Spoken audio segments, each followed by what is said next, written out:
Dorothée franchit très bientôt un nouveau cap. Ce 14 juillet, l'ancienne figure de proue du Club Dorothée célébrera ses 70 ans. Si certains appréhendent le fait de devenir septuagénaire, l'ex-meilleure amie des enfants, elle, semble plutôt sereine.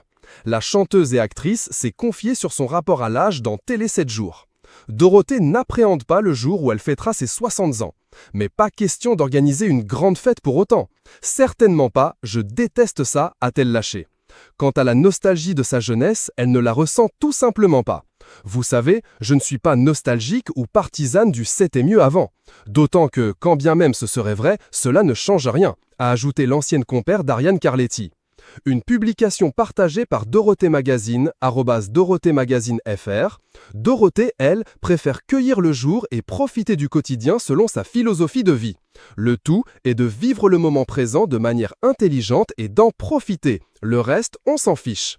L'ex-star du Club d'eau a, en outre, appris à relativiser selon un principe simple. Prendre une année, c'est toujours une année de moins que l'année prochaine va. Il fallait y penser. Dans son entourage, l'interprète de Allô Allô Monsieur l'ordinateur a un bel exemple de réussite face à la vieillesse. L'ancienne star des années AB, qui prête sa voix au personnage d'Erazor dans le dernier volet de Transformers Rise of the Beasts, en salle le 7 juin, a gardé contact avec de nombreux ex-collègues du Club Dorothée. C'est comme si nous nous étions quittés la veille, on a vécu tellement de choses ensemble, a-t-elle assuré.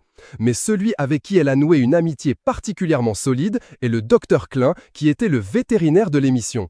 Une publication partagée par Dorothée Magazine, @DorothéMagazineFR. Figurez-vous qu'il a fêté ses 102 ans le 19 avril dernier et que je l'ai vu à l'occasion de cet anniversaire. À bord, précisait l'ancienne animatrice, toujours dans Télé 7 jours, il a peut-être 102 ans sur le papier, mais il a toute sa tête.